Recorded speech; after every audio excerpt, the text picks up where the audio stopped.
What's up, guys? Welcome back to the channel. Next up, we have Elena, 1200, and sorry, I was not ready for that one. Knight F3, beautiful.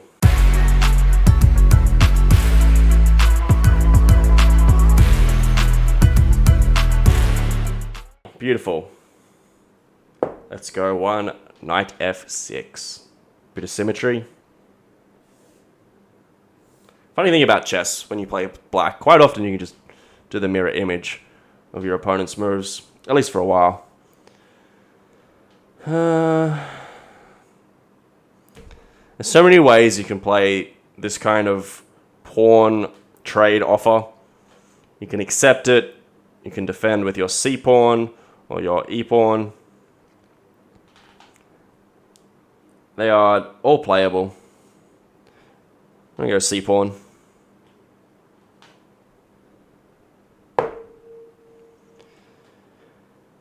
Okay, so that knight is all up in our business, but without another piece to help it, it's not creating any threats.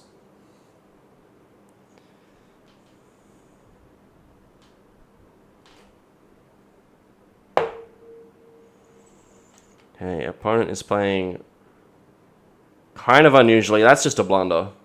We can take that with check.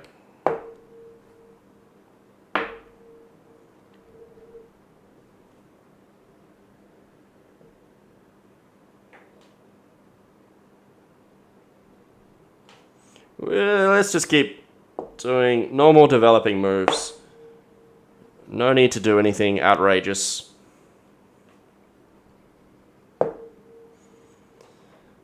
Okay, we will take our free pawn and be on our way. Now, question is D6 or E7? I know D6 we may lose a tempo, but I think it's just a stronger diagonal. We can always go back again.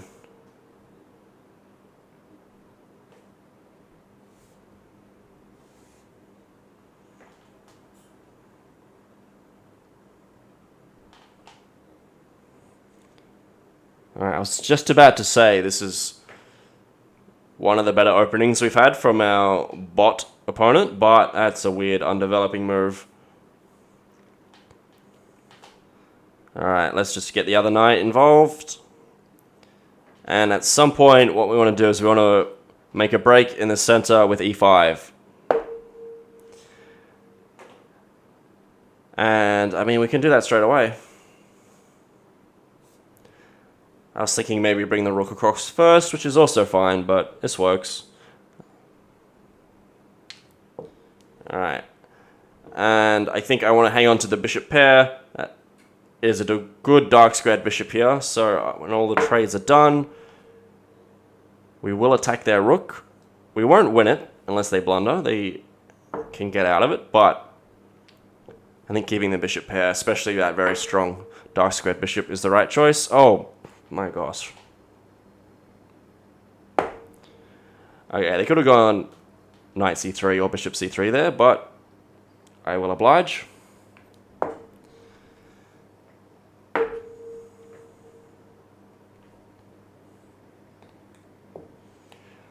Okay, so a +3.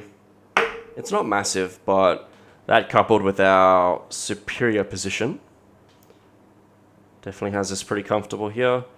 Now we can go after that c-pawn straight away. Could look at developing our light squared bishop.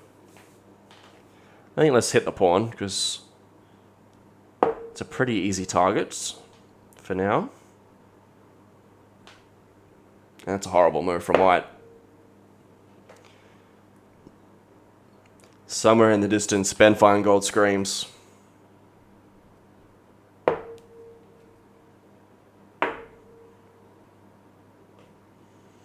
Okay, and they want to offer a queen trade. That is interesting.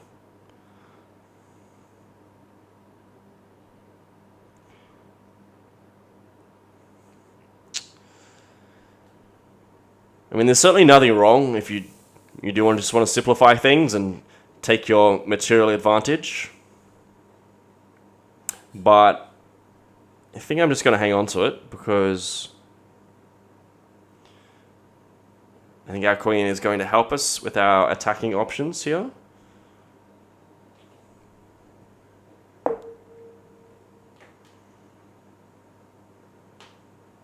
Okay. Develop the light squared bishop, connect our rooks.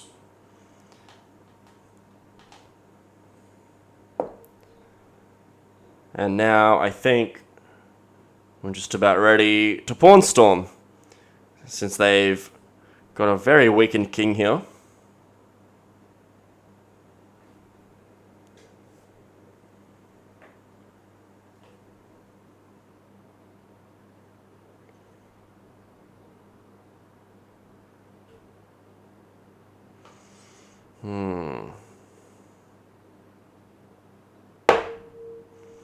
Okay, now we can threaten a fork.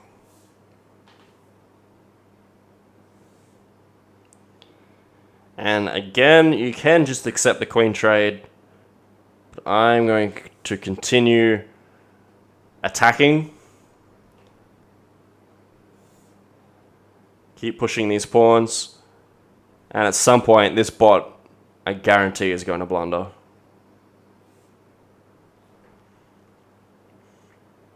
And even if they don't, we're just going to force something here. These pawns, supported with the rook and the queen, are absolutely killer. Okay, so they will have 3 hitting that.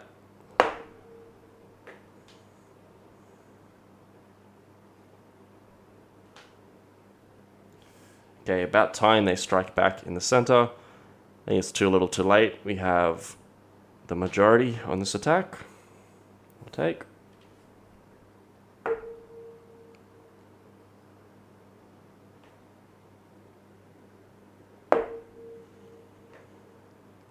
Okay.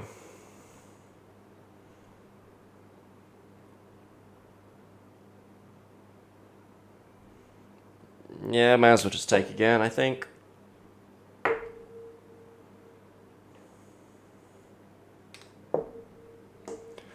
Up to +5, and our position is looking very nice. Let's look to threaten this fork again. And if bishop takes, we'll pin it.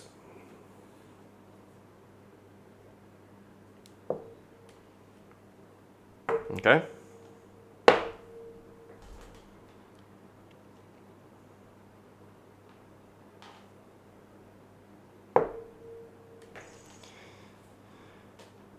Now, we just want to put pressure on the pinned piece. PP on the PP.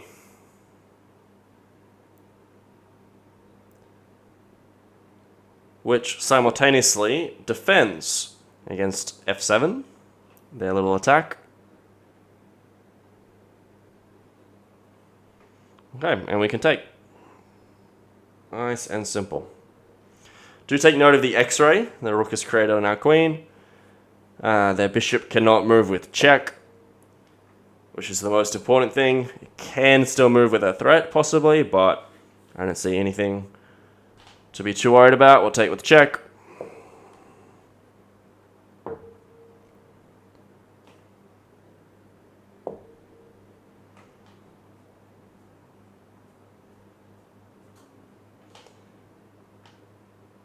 And I think... Oh, there's just so many good options here. I think this battery looks quite good.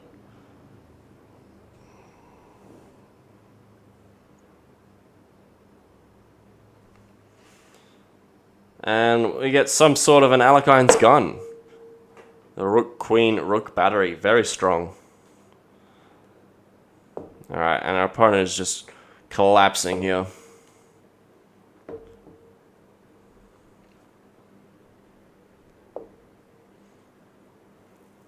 I think at this point, we're pretty close to forcing checkmate. Here's check.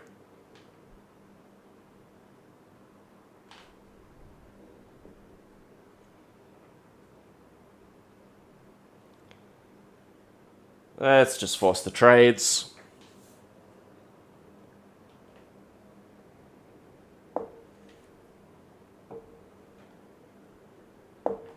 And being a full rook and knight up should be a pretty simple endgame win.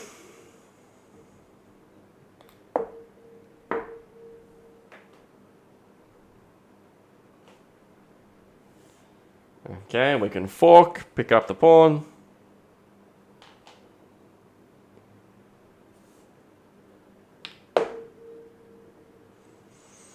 And they can even win these 2 pawns over here if they want. Alright, that's en passant.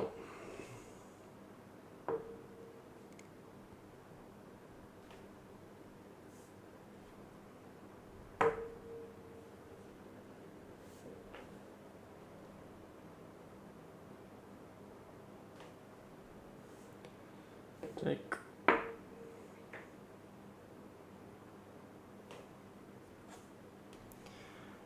Alright, and here I don't even think we need to promote. Let's just block you off there.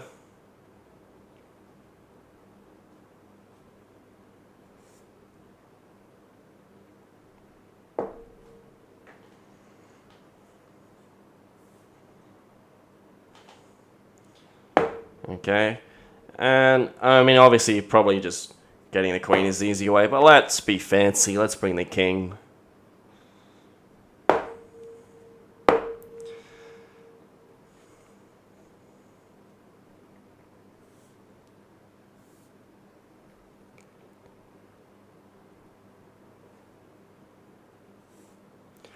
And what we want here is king opposition. And then we can just slide our rook across and it will force mate.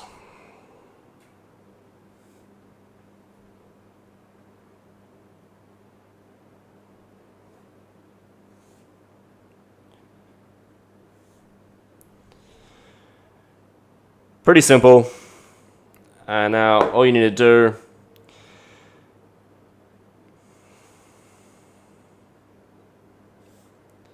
is force the king into the opposition. And mate. Beautiful. Thank you, Elena. Let's check out the game review. Another pretty simple game.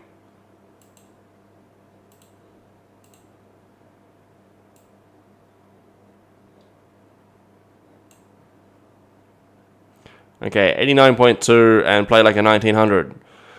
29 best moves. That is pretty good. Alright, so I don't really know the ready. I don't really know d4 openings that well. But lots of book moves, lots of best moves. That's good. Okay, that's interesting. Miss.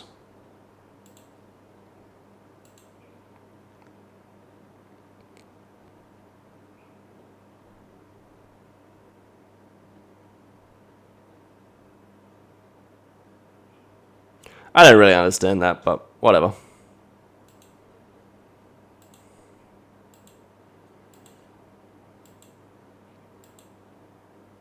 Yeah, that's interesting.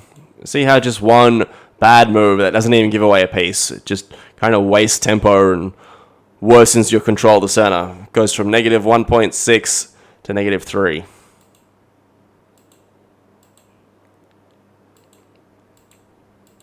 Beautiful.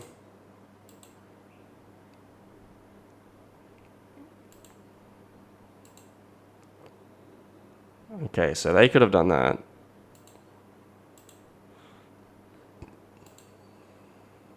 Alright, fair enough, whatever.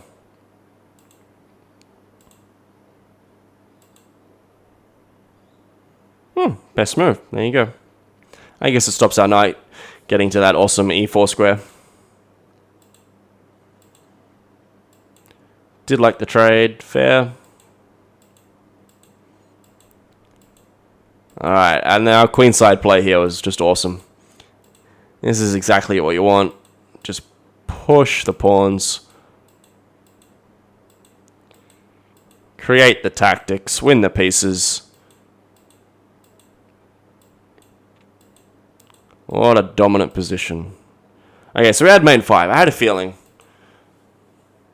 That's definitely one weakness in my game, I would say, is finding the mating net. At least in these videos, over the board. competitive chess is a bit different. You have more time. But I mean, this is all pretty simple. Obviously, when you're up this much.